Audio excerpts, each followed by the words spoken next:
بسم الله الرحمن الرحيم. الحمد لله والصلاة والسلام على رسول الله وعلى آله وصحبه ومن والاه. وأشهد أن لا إله إلا الله وحده لا شريك له وأشهد أن محمدا عبده ورسوله.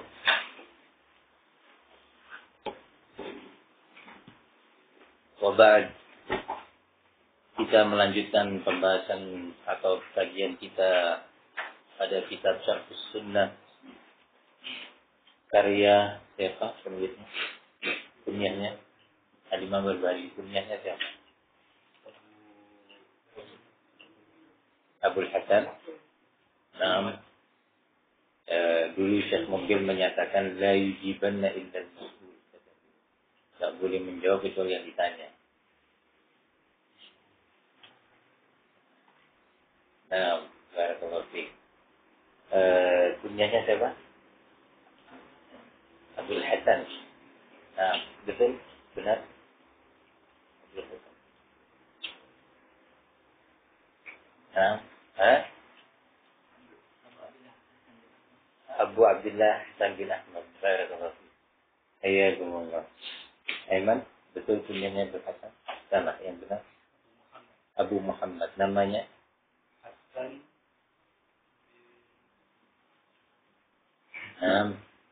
Hasan bin, betul. Siapa yang bisa menyebutkan? Hasan bin Ali bin Khalaf Al-Barbahari. Nah, dari mana beliau asalnya? Dari mana? Nah, Barbahar. Nah, siapa yang bisa menjawab? Dari Baghdad. Nah, Baghdadi dia, ya. Beliau adalah salah seorang ulama dari negeri Baghdad. Nah, siapa yang bisa menyebutkan wafatnya beliau? Kapan beliau wafat? Diangkat tangannya yang bisa. Nah, 329 Hijriah. Nah, Barakallahu fikum. Baik, itu sekedar tanya jawab mukadimah. Baik. Qala al-muallif rahimahullah, berkata al-Imam Abu Muhammad Al-Hasan bin Ali bin Khalaf Al-Barbahari Al-Baghdadi rahimahullahu taala, wa qala, nah, kemarin kita berhenti pada pernyataan muallif, faman lam ya'khud anhum, barang siapa yang tidak mengambil prinsip agamanya dari para sahabat, faqad dhalla wabtada'a, maka sungguh dia telah tersesat dan telah mengadakan bid'ah dalam prinsip tersebut. Nah, faqad dhalla wabtada'a.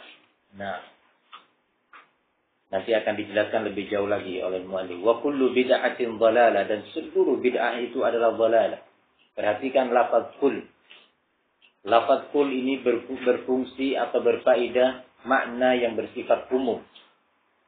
Sehingga, waalaikumsalam, kullu bid'atin, seluruh bid'ah, tanpa kecuali.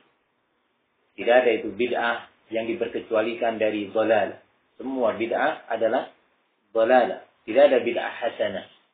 Nah, kalau ada yang menyatakan bid'ah terbagi menjadi dua, dhalal dan hasanah, ini adalah pembagian yang tidak pernah dikenal di kalangan salafus saleh, tidak pernah dikenal oleh para ulama mazhab yang empat, tidak pernah dikenal oleh Imam Bukhari, Muslim, Abu Dawud, Tirmizi dan yang lainnya, tetapi baru muncul pada akhir-akhir zaman ini. Nah, bahwa bid'ah terbagi menjadi dua, ada yang dhalalah, ada yang hasanah.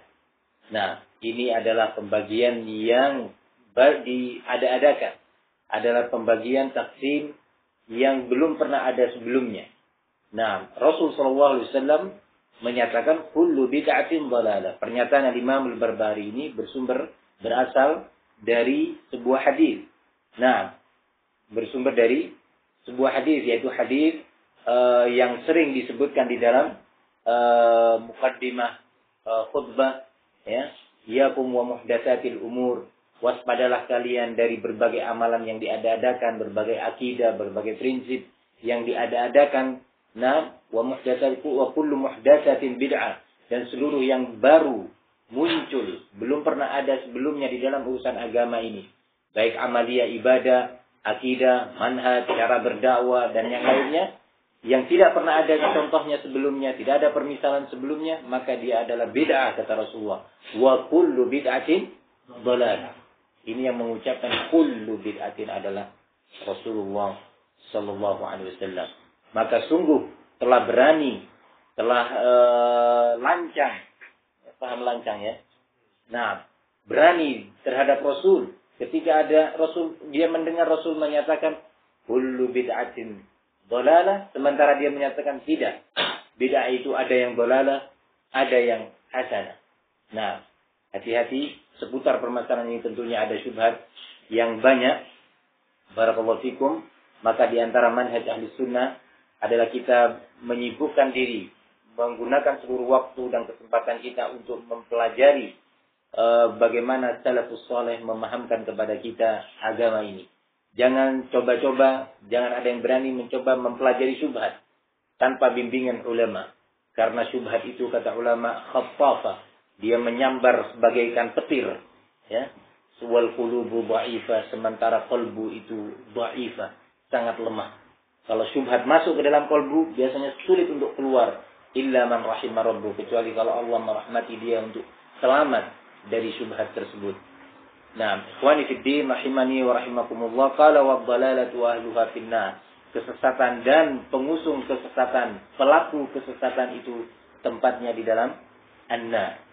Nah, barakallahu fikum. Ini adalah juga pernyataan Rasulullah sallallahu alaihi wasallam. Nah, barakallahu fikum. Ketika Rasulullah menyebutkan tentang 72 kelompok yang 73 kelompok yang akan terpecah di tengah umat ini, dinyatakan 72 darinya adalah finnar. Kulluha finnar illa wahidah.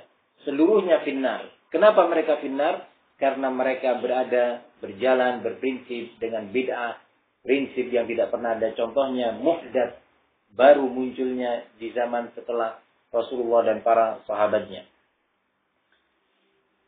Qala rahimahullah, wa qala Umar ibn al-Khattab, la udhra li ahadin.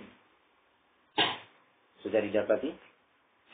La udhra li ahadin fi dhalalatin rakibaha hasibaha huda wala fi huda tarakahu hasibahu dhalalah faqad buyyinatil umur wa tabatatil hujjah wa anqata'al udhru. Nah, riwayat ini disebutkan oleh Imam Ibnu Battah di dalam kitab Al-Ibanatul Kubra, sudah ada di sana di dalam footnote, ya. Dalam Ibanatul Kubra. Nah, Ibnu Battah adalah salah satu murid daripada Al-Imam Al-Barbahari. Imam Ibnu Battah, penulis kitab Al-Ibanatul Kubra, adalah salah satu murid dari Al-Imam Al-Barbahari. Beliau memiliki salah satu karya namanya Al-Ibanatul Kubra. Nah, dalam kitab ini beliau menukil asar dari Umar bin Khattab.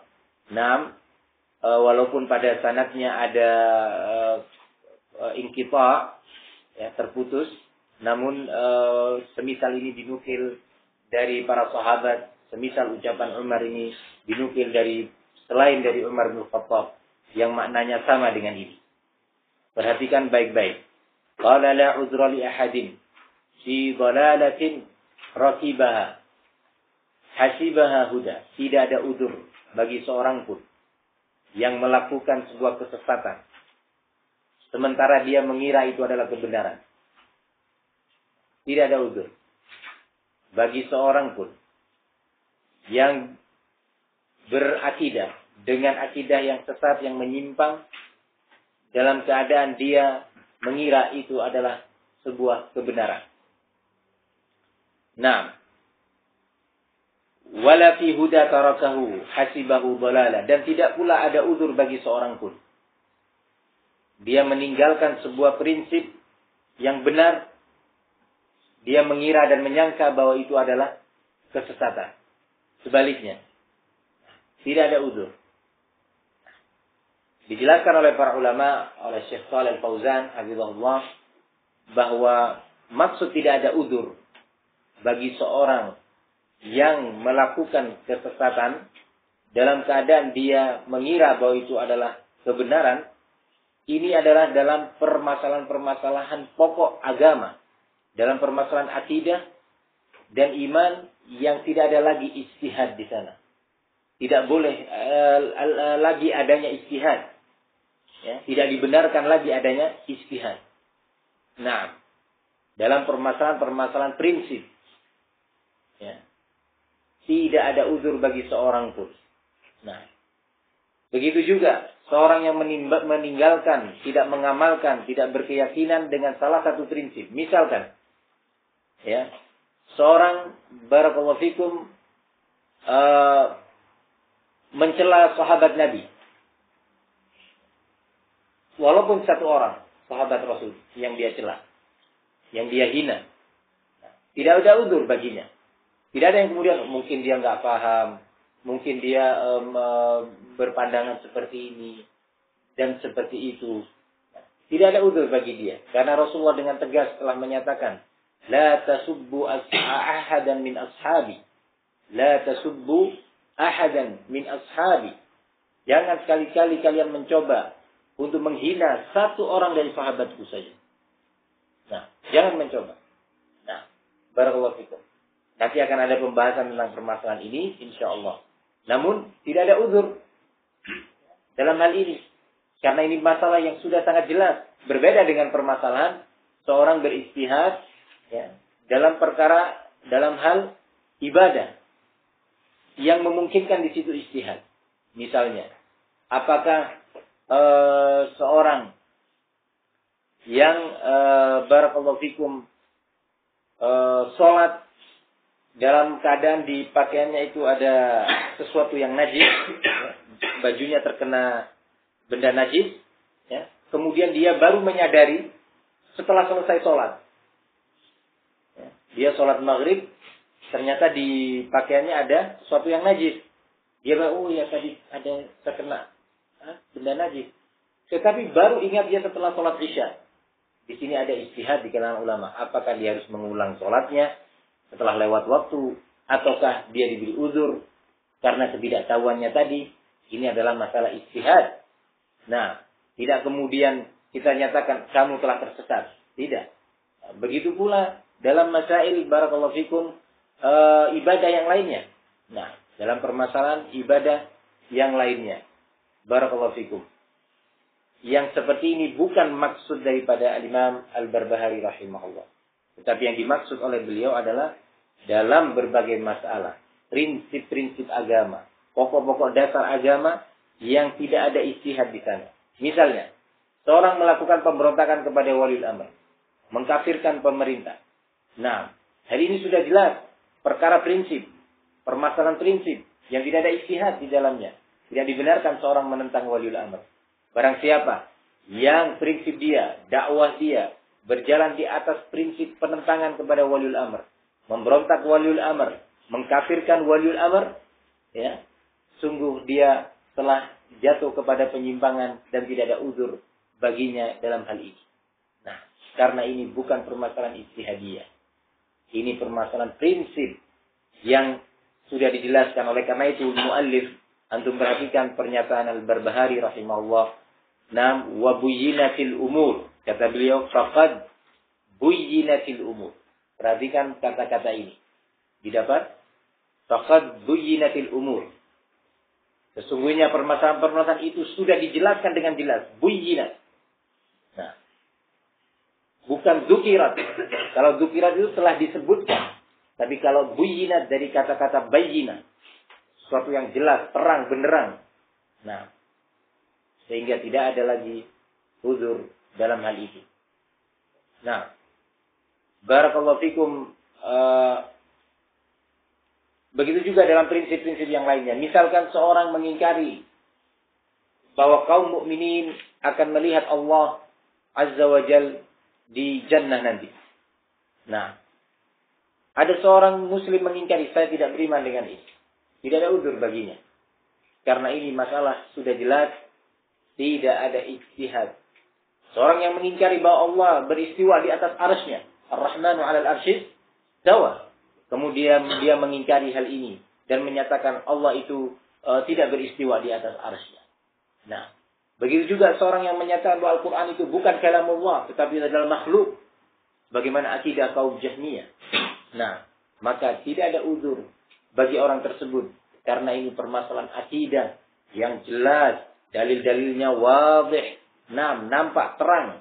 Nah, berbeda dengan permasalahan-permasalahan ijtihadiyah yang masih memungkinkan untuk diberi uzur bagi yang jatuh pada kesalahan padanya. Barakallahu fikum.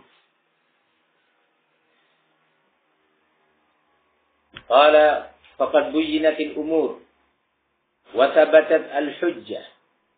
Telah jelas dijelaskan berbagai urusan tersebut dan telah kokoh berbagai hujjah. Wangqata al-uzur dan telah terputus uzur setelah itu. Ini pernyataan dinukil dari sahabat Umar ibn Khattab radhiyallahu anhu. Nah,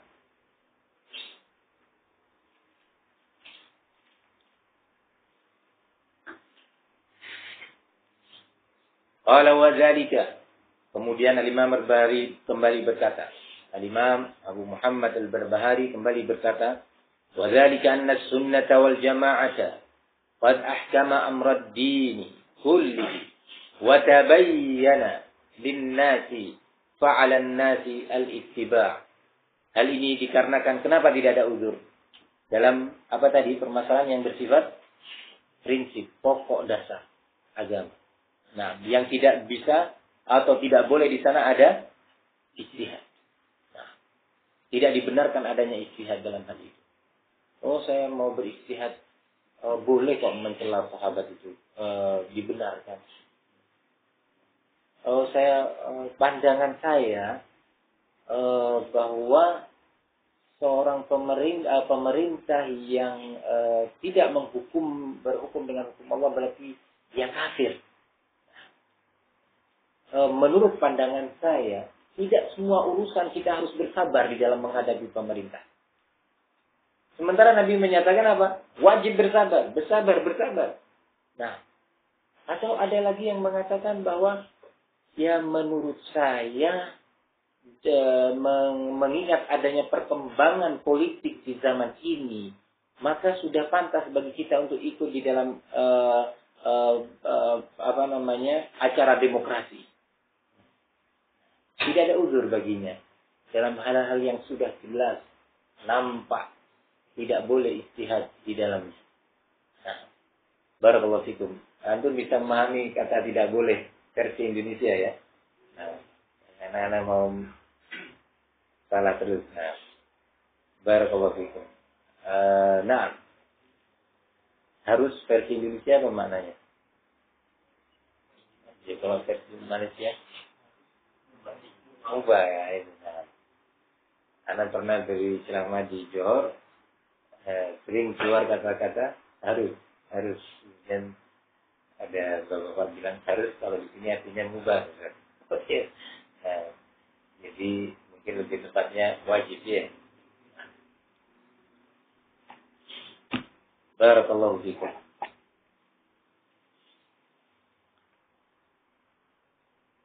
Kenapa tidak ada uzur? Al-Imam Al-Barbahari kembali menyebutkan alasannya, sebabnya.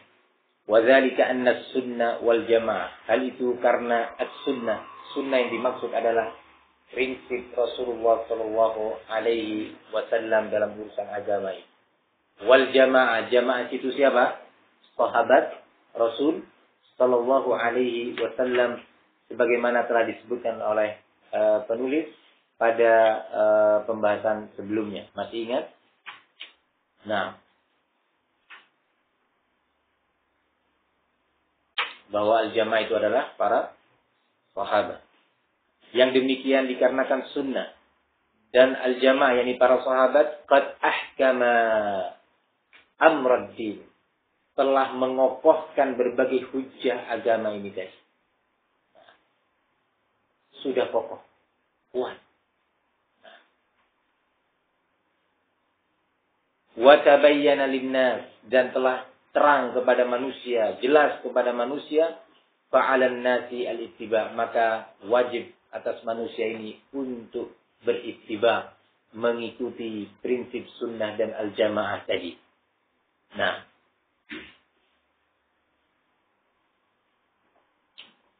jadi kalau kita mendengar kata-kata ahlus sunnah wal jamaah, ada beberapa makna di antaranya.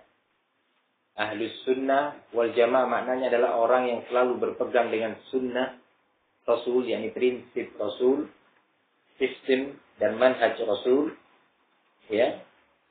Kemudian wal jamaah yang selalu bergabung, bersatu, berteman karena sunnah. Ini makna yang pertama. Makna yang kedua, ahli sunnah adalah orang yang berpegang dengan sunnah, yang sunnah Rasul, wal jamaah yakni prinsip para sahabat Rasul sallallahu alaihi wasallam.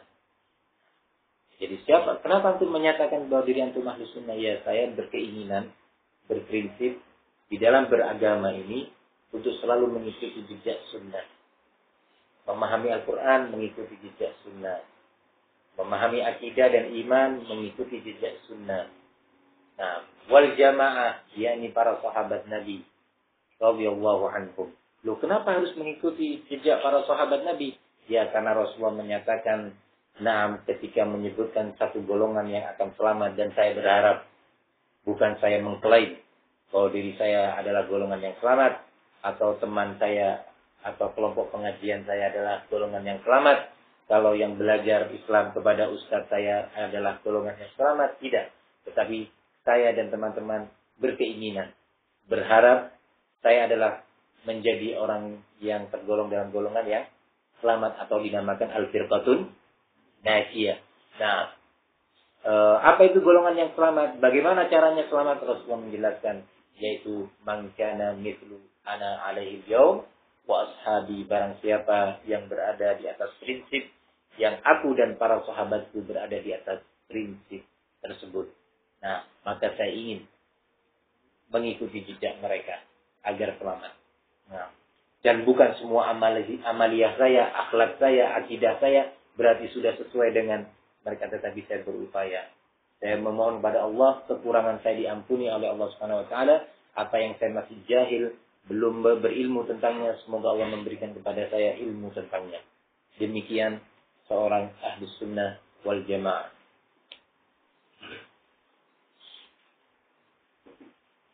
Sampai di sini ada yang belum jelas sebelum saya lanjutkan. Nah, terkait dengan masalah pernyataan yang dinukil dari sahabat Umar bin Khattab, beliau menyatakan la uzra li ahadin fi dhalalatin raqibaha shibaha huda, yang sudah kita baca baru saja. Tidak ada uzur bagi seorang pun yang melakukan kesesatan, nah, dalam keadaan dia menyangka, mengira bahwa itu adalah kebenaran. Menyangka atau mengira. Sehingga sangkaan, perkiraan seseorang bahwa dia berada di atas al-haq tidak cukup. Nah, tidak menjadi rekomendasi bahwa dia berada di atas al-haq. Nah, tidak kemudian menjadi uzur. Ya akhi, dia sebenarnya menginginkan kebaikan. Cuma dia tidak paham, menyangka kesalahan, kesesatan dan penyimpangan dia itu adalah kebenaran. Tidak ada uzur. Nah, dalam masalah apa tadi? Permasalahan prinsip dan akidah atau pokok-pokok dasar Islam. Nah, maka begitulah keumuman ahlul batil. Mereka berada di atas kebatilan dalam keadaan mereka mengira, menyangka bahwa mereka berada di atas al-haq. Allah Subhanahu wa taala menyatakan, "Nam qul hal nunabbiukum bil akhsarina a'mala alladzina dhalla sa'yuhum fil hayatid dunya wa hum yahsabuna annahum yuhsinuna sunah." Maukah kalian, kata Allah, aku beri kabar tentang keadaan orang-orang yang paling merugi amalannya. Beramal tapi merugi. Berbuat dia tetapi merugi. Nah, siapa mereka? Alladzina dhalla sa'yuhum, yaitu orang-orang yang tersesat amalannya, ya, Wahum yahsabun, dalam keadaan mereka mengira, menyangka, yuhsinuna sun'a, mereka sedang berbuat amalan, berprinsip dengan amalan dan prinsip yang benar. Tidak ada udzur. Bahkan Allah nyatakan akhsarina a'mala, orang-orang yang paling merugi. Bukan saja merugi, akhsarin, bukan khasirina. Khasirin artinya orang-orang yang merugi, tapi akhsarin, orang-orang yang paling merugi. Jadi tidak ada udzur dalam permasalahan-permasalahan akidah dan iman. Barakallahu fikum. Maka dari itu, talabul ilmi itu adalah fardu, wajib.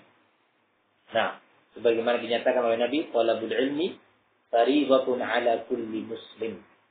Nah, belajar ilmu, yakni Islam, akidah, iman, nah manhaj adalah fardu ain terhadap setiap pribadi muslim. Barakallahu fikum. Begitulah dinukilkan dari Khalifah Ali bin Abi Thalib tentang ayat tadi di surat Al-Kahfi. Ya, tentang ayat yang baru terakhir saya bacakan. Hal nunabbi'ukum bil akhsarina a'mala. Kata Khalifah Ali bin Abi Thalib bahwa yang dimaksud dengan ayat ini juga adalah al-qaum al-khawarij. Yang dimaksud, nah, termasuk dalam tafsir ayat ini adalah kaum khawarij. Mereka mengira, ya, apa yang mereka lakukan, penyimpangan yang mereka lakukan, pengkafiran yang mereka lakukan, pemberontakan yang mereka lakukan itu adalah barakallahu fikum, adalah sebuah kebenaran. Tidak ada udzur bagi mereka. Barakallahu fikum. Karena masalah ini sudah jelas. Hadis-hadisnya jelas. Fa'alan nasi al-ittiba', kata al-Imam al-Barbahari. Maka yang wajib atas manusia adalah mengikuti. Mengikuti. Barakallahu fikum. Nah, oleh karena itu, juga dalam asar Abdullah bin Mas'ud radhiyallahu anhu, sebuah asar dari sahabat Abdullah bin Mas'ud radhiyallahu anhu, diriwayatkan oleh Imam Ad-Darimi dalam Sunan Ad-Darimi, diriwayatkan oleh Imam Ad-Darimi. Kisah ini cukup panjang. 6. Qala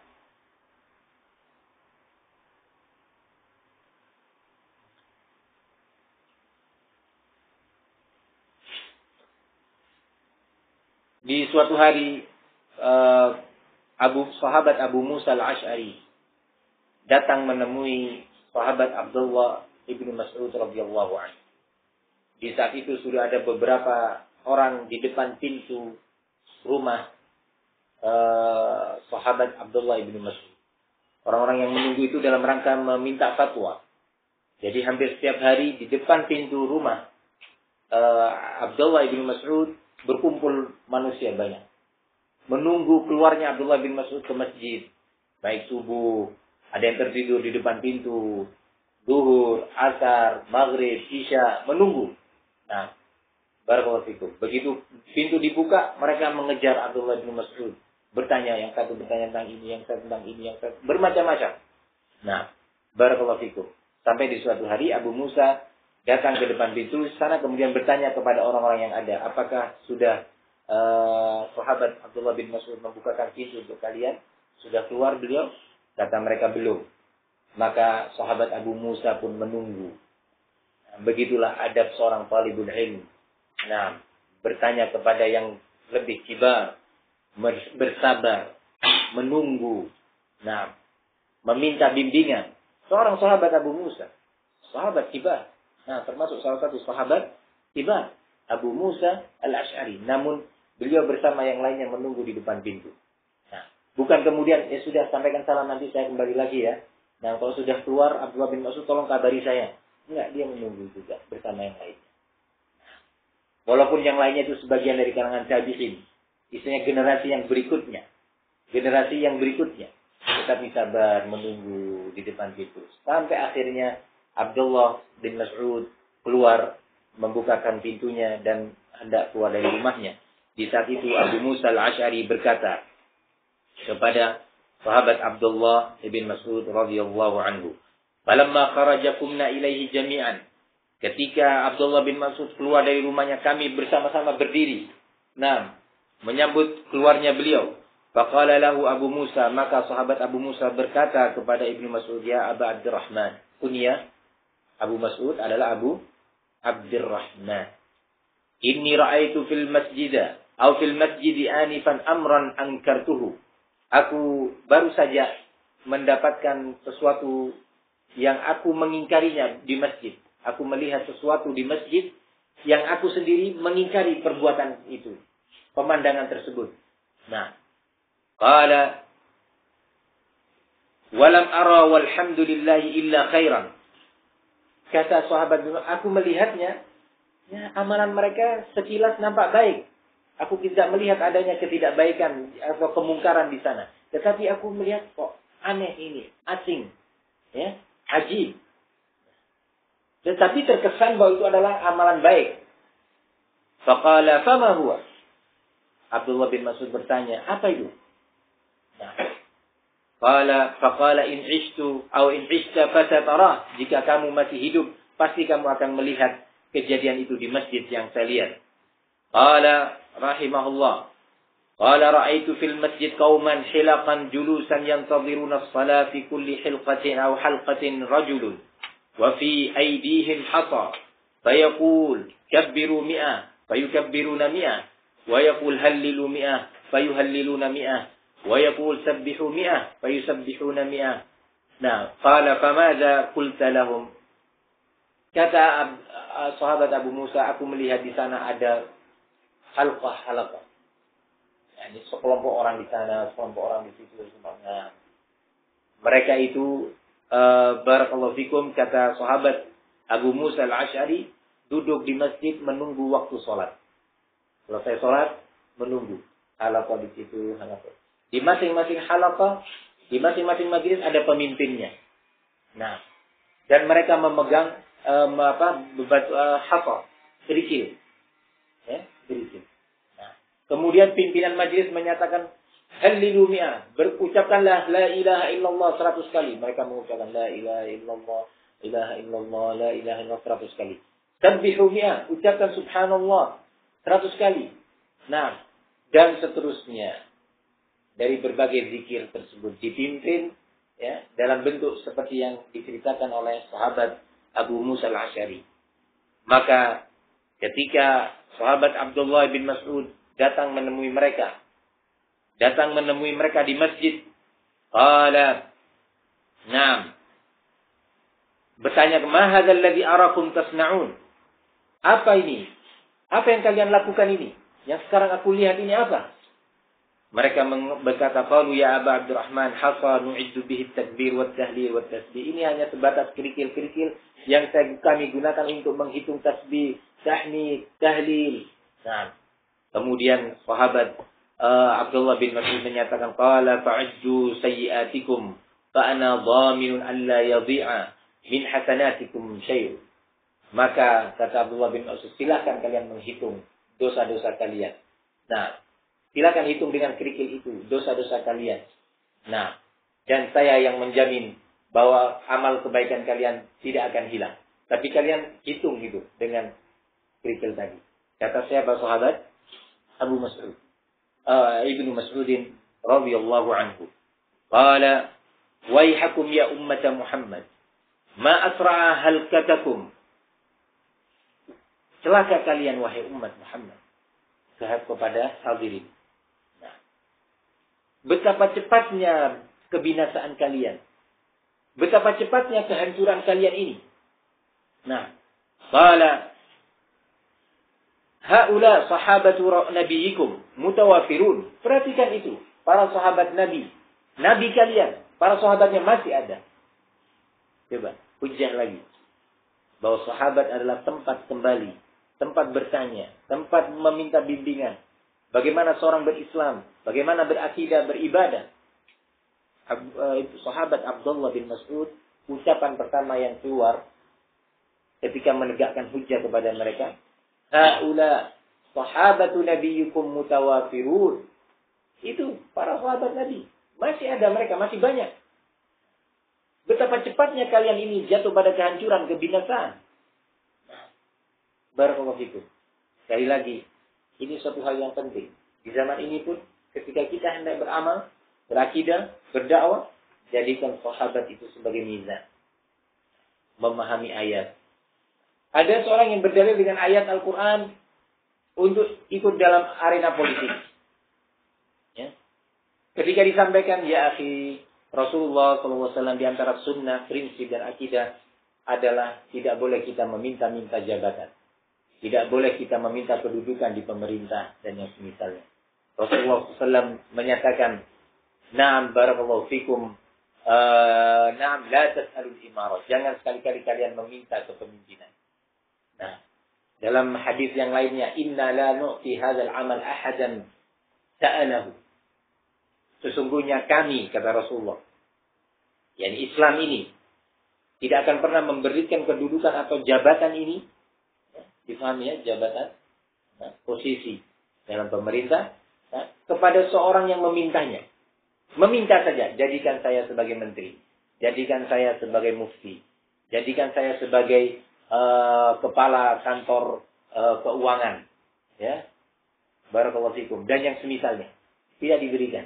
Apalagi dia harus memuji-muji dirinya, menyanjung dirinya, bahwa saya orang yang amanah, partai saya adalah partai yang akan mengemban amanah, bahwa kami akan berbuat begini untuk bangsa ini, kami.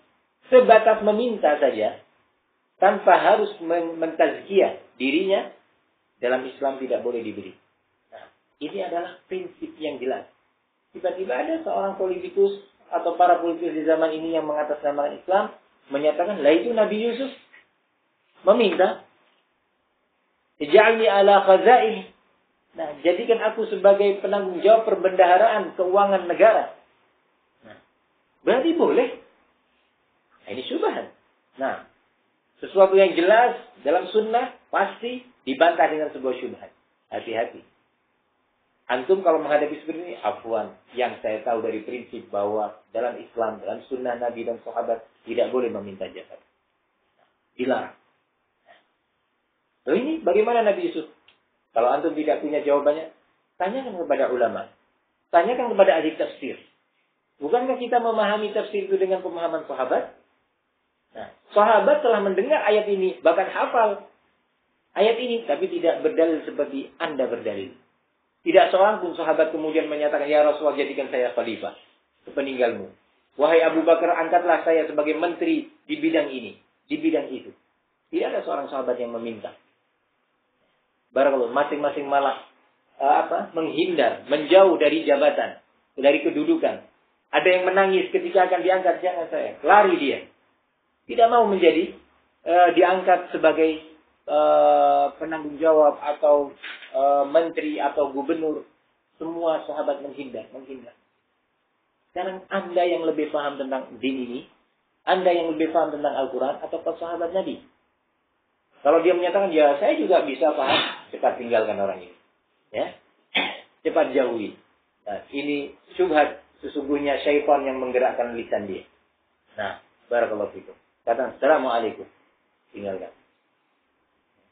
Kalau dia menyatakan, ya sahabat, tapi kan, nah, jangan pakai tapi. Nah, sahabat ya yang lebih tahu, iya. Ayo buka buku-buku dan kitab-kitab ulama. Kita lihat bagaimana sahabat menafsirkan ayat ini. Ya saya belum belajar bahasa Arab. Belajar dulu. Barakallahu fikum. Ini agama. Ini Islam. Anda harus menghargai Islam. Harus menghargai Al-Quran. Ya? Harus menghargai hadis Rasul Sallallahu Alaihi Wasallam. Nah, ikhwani fiddin, rahimani wa rahimakumullah. Kemudian sahabat Ibnu Mas'ud melanjutkan, wahadihi thiyabuhu lam tabla wa aniyatuhu lam tuksar. Walladhi nafsi biyadihi innakum la'ala millatin hiya ahda min millati Muhammad. Au muftatihu baba dhalalah. Subhanallah. Kata Ibnu Mas'ud. Nah, dan ini pula, perhatikan, pakaian Nabi masih belum hancur. Pakaian yang dipakai oleh Nabi, berarti baru masa Rasulullah meninggal dunia, belum lama. Nah, Anda sudah seperti ini. Kalian sudah seperti ini. Bayangkan antum bagaimana bid'ah itu munculnya cepat. Lalu bagaimana dengan 100 tahun sepeninggal Nabi? 200 tahun sepeninggal Nabi? Dan bagaimana dengan di zaman kita? Bagaimana bid'ah itu akan muncul dengan cepat? Di zaman itu Rasulullah Ibnu Mas'ud menyatakan, "Ma asra'a halkatakum." Betapa cepatnya kalian ini binasa. Kehancuran kalian ini tiba menghadapi kalian sekarang. Betapa cepat. Perhatikan ini pakaian Nabi belum hancur. Pakaian Nabi masih ada. Barakallahu fikum. Kenapa seperti ini? Kemudian Ibnu Mas'ud menyatakan, "Walladzi nafsi biyadi," demi zat yang jiwaku berada di tangannya. Yani demi Allah maksudnya. "Innakum la'ala millatin hiya ahda min millati Muhammad." Apakah kalian ini berada di atas prinsip yang lebih baik, lebih benar di atas prinsip Muhammad sallallahu alaihi wasallam? Jawabannya tentu tidak. Nah, au muftatihu bab dhalalah, atau memang kalian ini adalah para pembuka pintu-pintu kesesatan. Kalian ini adalah para pembuka pintu dan jalan kesesatan. Mana yang kemungkinan yang lebih benar? Pertama ataukah kedua? Ataukah kalian ini adalah orang yang berada di atas kebenaran, di atas prinsip yang lebih baik dari prinsip Rasul? Ini kemungkinan pertama. Jawabannya tidak tentunya. Atau kalian dengan cara kalian ini, ibadah yang kalian lakukan yang tidak ada contohnya ini tadi, adalah orang-orang yang membuka pintu kesesatan. Tentu yang kedua. Dengan ikhwani fiddin, azani Allah wa iyyakum. Nah, kemudian Ibnu Mas'ud melanjutkan, qalu wallahi ya Aba Abdurrahman, ma aradna illa al-khair. Mereka mulai pakai perasaan, pakai afifiyah. Wahai Abu Abdurrahman, Abdullah bin Mas'ud, demi Allah yang kami lakukan ini, sama sekali kami tidak menginginkan sesuatu kecuali kebaikan. Nah, coba. Menginginkan kebaikan. Mengira yang mereka lakukan itu adalah kebaikan, kebenaran. Wahai Abu Abdurrahman, demi Allah, kami tidak melakukan ini kecuali kami menginginkan kebaikan. Berarti, sebatas keinginan baik tidak cukup. Nah, tidak cukup sebagai bekal atau modal bahwa untuk kita menyatakan dia di atas kebenaran.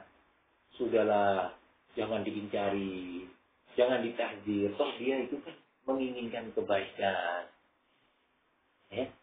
Sekali lagi, keinginan kebaikan bukan sebagai tazkiyah, rekomendasi untuk kemudian dia dinyatakan di atas kebenaran, atau kemudian kita memberikan uzur tidak mengingkarinya. Perhatikan Abdullah bin Mas'ud menyatakan, menjawab pernyataan mereka.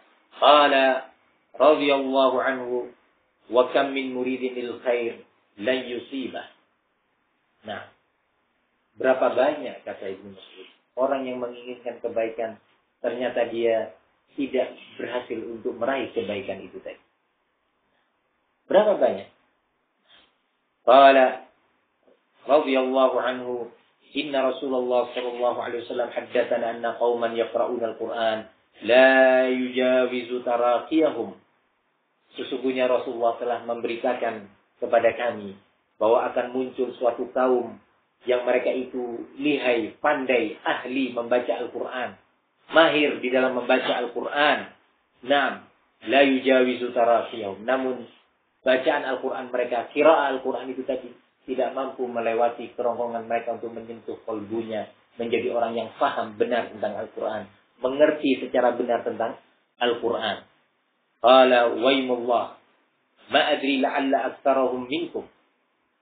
Kata Ibnu Mas'ud, subhanallah, demi Allah, ana khawatir ternyata mereka itu mayoritas kaum yang diberitakan oleh Nabi, ya, akan muncul suatu kaum yang lihai, mahir membaca Al-Quran, tetapi mereka itu keluar dari agama. Ana khawatir kalian adalah, mayoritas mereka adalah dari kalian ini. Ternyata diberitakan oleh Amr bin Salamah, qala ra'ayna ammata ulaika, naam, al-hilaf yata'inuna yawman nahrawan ma'al khawarij. Kami mendapati ternyata mayoritas orang yang ikut dalam majlis-majlis zikir tadi ikut bergabung bersama para pemberontak Khawarij memerangi Khalifah Ali bin Abi Thalib. Barakallahu fikum. Ini suatu hal yang penting, bahwa agama tidak boleh didirikan di atas prasangka, di atas dunun, di atas sangka-sangka atau perkiraan-perkiraan. La. Islam, agama, akidah, ibadah harus didirikan di atas ilmu. Quran, sunnah, ijma' sahabat, khulafa ar-rasyidin. Demikian semestinya. Nah,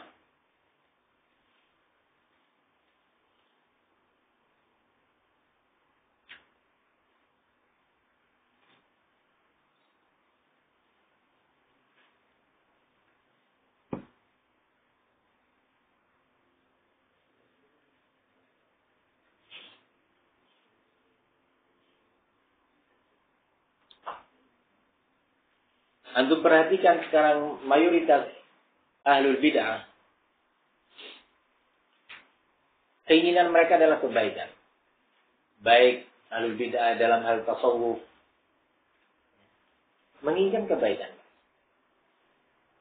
Dari apa yang mereka lakukan, yang mereka amalkan. Datang ke kubur-kubur dengan keyakinan bahwa sahibul qabr, penghuni kubur itu akan memberikan barokah padanya, barokah pada amalannya. Dengan keyakinan bahwa kalau dia berdoa di samping, di sebelah, ya, dekat dengan penghuni kubur tadi, akan lebih dikabulkan oleh Allah. Nah, dia mengira bahwa dia di atas kebenaran. Begitu pula di sisi barakallahu fikum dakwah. Nah, banyak pihak menginginkan kita harus mendirikan khilafah Islamiyah. Nah, khilafah. Siapa seorang mukmin yang tidak menginginkan khilafah? Nah, saya yakin setiap muslim menginginkan khilafah, berdiri di negaranya, khilafah Islamiyah. Namun ternyata tariqah, sistem yang mereka tempuh adalah sistem yang menyimpang dari bimbingan din, sunnah Rasul dan sahabatnya. Begitu pula yang ikut dalam arena politik. Insyaallah wan nawaya indallah. Niat-niat itu ada di sisi Allah Subhanahu wa taala. Nah, mungkin mereka menginginkan kebaikan, ingin membela agama ini. Walaupun tidak jarang terbukti di dalam proses, ya, itu mereka menginginkan dunia. Nah, yang dahulunya dia seorang dai yang sabar, dai yang bisa menerima kehidupan yang serba sederhana. Nah, begitu dia masuk ke politik, kehidupan dia berbeda. Nah, dia mengejar yang lebih jauh, yang lebih jauh dari duniawi. Nah, barakallahu fikum. Nah, namun kita menyatakan mungkin mereka menginginkan kebaikan, namun cara yang dia tempuh, tetapi sistem yang dia lakukan adalah sistem yang salah, yang menyelisihi Al-Quran dan Sunnah Rasulullah Sallallahu Alaihi Wasallam. Nah,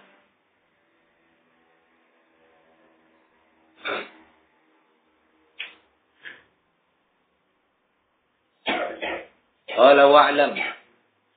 Kita sudah hampir 1 jam 50 menit. Qala wa'lam rahimakallah anna ad-dina innama jaa'a min qibalillah tabaraka wa ta'ala lam yudha' ala uqulir rijali wa ara'ihim wa ilmu 'inda Allah wa 'inda rasulih fala tattabi' shay'an bihawaka fatamruqa min ad-din fatakhruja min al-islam fa innahu la hujjata laka faqad bayyana Rasulullah sallallahu alaihi wasallam li ummatihi as-sunnata wa awdaha li ashabihi wa humul jama'ah wa hum as-sawadul a'zam was-sawadul a'zam al-haqq wa ahlahu faman khalafa ashab Rasulillah sallallahu alaihi wasallam fi syai'in min amri ad-din faqad kafar. Nah, ini adalah poin kelima yang beliau sebutkan. Ketahuilah, semoga Allah merahmati Anda. An-din, sesungguhnya agama ini, innama jaa min qibalillah tabaraka wa ta'ala. Datangnya hanyalah dari Allah Subhanahu wa ta'ala. Dalil itu boleh diambil hanya dari Allah, dari wahyunya. Nah, barakallahu fikum. Wahyu baik dalam bentuk Al-Quran maupun wahyu dalam bentuk sunnah. Nah, Walam yudha ala uqulir rijali wa araihim. Dan agama ini tidaklah didirikan di atas logika manusia dan ra'yu manusia. Nah, sama sekali. Tidaklah agama ini diletakkan, didirikan di atas ra'yu manusia dan akal manusia. Nah, wa ilmu indallah wa inda rasulih. Ilmu tentang agama ini, ilmu tentang Islam, iman, akidah, ibadah, akhlak dan semuanya indallah, berada di sisi Allah dan Rasulnya sallallahu alaihi wasallam. Wala tattabi' syai'an min bihawaka. Jangan sekali-kali kalian mengikuti atau Anda mengikuti sesuatu dalam urusan agama ini berdasarkan hawa nafsu Anda. Hawa nafsu yang dimaksud di sini siapa? Apa? Logika, ra'yu, syahwat. Nah, barakallahu fikum. Fatamruqa minad din. Fatakhruja minal Islam. Akibatnya, ujung-ujungnya kalian atau Anda akan keluar dari Islam ini. Akan keluar dari agama ini. Keluar dari Islam. Dengan sebab apa? Mengikuti hawa nafsu. Nah, tentunya tidak semua orang yang jatuh kepada bid'ah kemudian kita nyatakan atau divonis, dihukum sebagai telah keluar dari Islam, menjadi kafir. Tidak. Ini penting untuk diperhatikan. Tidak semua orang yang jatuh kepada bid'ah kemudian langsung kita katakan dia telah keluar dari Islam atau menjadi kafir. Lah, karena bid'ah itu atau kesesatan itu dibagi oleh para ulama menjadi dua bagian. Ada bid'ah yang statusnya mufassiqah. Mufassiqah itu menyebabkan pelakunya menjadi fasik, ya, tetapi dia masih muslim. Dan ada bid'ah jenis yang kedua yang diberi nama dengan mukaffirah, yaitu bid'ah yang menyebabkan pelakunya menjadi kafir, keluar dari Islam. Jadi tidak semua pelaku bid'ah kemudian dinyatakan sebagai kafir. Ya, tidak dibenarkan setiap pelaku bid'ah kemudian kita menyatakan kamu telah kafir. Nah, tetapi bid'ah itu terbagi menjadi dua. Ada bid'ah yang mukaffirah. Apa makna mukaffirah? Menyebabkan pelakunya menjadi kafir. Jenis kedua adalah bid'ah mufassiqah, menjadikan pelakunya sebagai seorang fasik. Nah, tidak sampai pada tingkatan kafir. Nah, barakallahu fikum. Contoh bid'ah yang mukaffirah. Misalkan, contoh bid'ah yang mukaffirah, keyakinan bahwa Al-Quran itu adalah makhluk, bukan kalam Allah. Ulama dengan tegas menyatakan bahwa barang siapa yang menyatakan Al-Quran makhluk, maka dia telah kafir. Begitu juga seorang yang mengingkari keberadaan jannah wan nar, bahwa jannah wan nar itu tidak ada, kata dia, maka ini adalah kafir. Seorang yang meyakini bahwa kalamun Nabi itu bukan wahyu, hadis itu adalah bukan wahyu, maka dia adalah kafir. Seorang yang hanya mau berhukum dengan Al-Quran tetapi tidak mau berhukum dengan As-Sunnah, maka apa yang disebutkan dengan ingkaru As-Sunnah atau disebut dengan Al-Quraniyun, ya, maka mereka adalah kafir. Namun di situ ada bid'ah-bid'ah yang mufassiqah. Termasuk di antara bid'ah mufassiqah itu adalah bid'ahnya kaum Khawarij. Nah, walaupun sebagian ulama menegaskan Khawarij adalah kufar, tetapi mayoritas ulama menyatakan tidak sampai pada tingkat kekufuran. Nah, barakallahu fikum. Nah, ketika Imam Ali atau Khalifah Ali bin Abi Thalib ditanya, "Akuffaruhum?" Apakah kaum Khawarij itu kafir wahai Khalifah Ali? Khalifah Ali menjawab, "Hum ikhwanuna baghaw alaina." Mereka adalah ikhwanuna, masih diberi nama ikhwanuna, baghaw alaina, yakni yang menentang kepada kita. Nah, tetap mereka diposisikan sebagai muslim, tapi ditahdzir, diingatkan umat dari bahayanya, ya. Ketika mereka menyatakan ini hukmu illa lillah, ini hukmu illa lillah, tidak ada hukum kecuali hanya milik Allah, Khalifah Ali menyatakan kalimatu haqqin urida bihal batil. Itu adalah ucapan yang benar maknanya, tetapi mereka menginginkan di balik itu kebatilan. Nah, hati-hati dari mereka, diperangi, mereka ditumpas, dihabiskan oleh Khalifah Ali bin Abi Thalib. Nah, Kemudian beberapa bid'ah yang lainnya yang oleh para ulama ditafsir, dirinci bahwa tidak termasuk bid'ah mukaffirah. Nah, yang dimaksud oleh penulis Al-Imam Al-Barbahari dengan pernyataan fatamruqa minad din, fala tattabi' syai'an bihawa. Jangan sekali-kali kalian mengikuti sesuatu dengan berdasar hawa nafsu. Nah, fatamruqa minad din, akibatnya kamu akan keluar dari agama ini.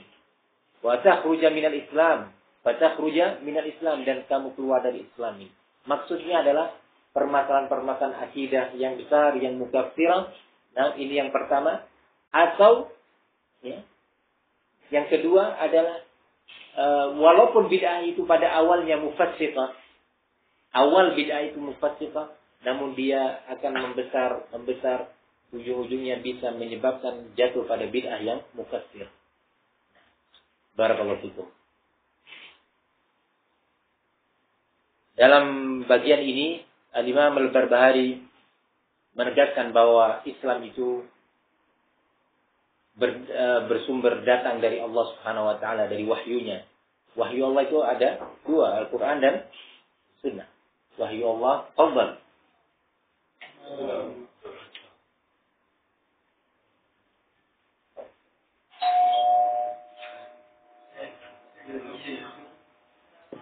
Hayakallah wa salam.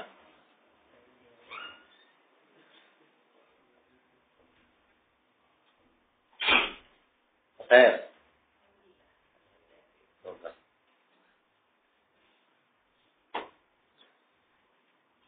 Nah, dinukilkan dari sahabat Ali bin Abi Thalib, beliau ketika ditanya, beliau mengatakan, "Lau kana ad-dinu bil ra'yi, lakana asfalul ka'bain aula bil mashi min a'lahu. Aw lakana asfalul khuffaini aula bil mashi min a'lahum." Kalau seandainya agama itu, kata Ali bin Abi Thalib, didirikan, dijalankan di atas ra'yu. Ingin berbuat gini, pakai ra'yu. Ingin berdakwah begini, pakai ra'yu. Bersikap begini, pakai ra'yu. Nah, maka sesungguhnya bagian bawah dari al-khuf yang kemarin kita sebutkan ya, al-khuffain, ya, itu lebih pantas untuk diusap dibandingkan bagian atasnya. Nah, tetapi sunnah mengajarkan yang diusap bagian atas atau bawah? Atasnya. Kata Ali bin Abi Thalib, kalau seandainya agama itu didirikan di atas ra'yu, maka sungguh bagian bawah dari al-khuf ketika kita berwudu lebih berhak untuk diusap dibandingkan atasnya. Tapi karena memang agama itu ittiba, agama itu memang harus mengikuti dalil Quran, Sunnah, maka kita mengusap bagian atas al-khuf, bukan mengusap bagian bawahnya. Nah, begitu juga dinukilkan dari sahabat Umar bin Khattab ketika beliau mencium al-hajarul aswad. Qala inni la a'lam annaka hajar la tanfa' wa la tadur. Nah, sesungguhnya aku mengetahui, kata Umar, kamu itu wahai hajar aswad hanya sebuah batu. Nah, Assalamualaikum. Waalaikumsalam.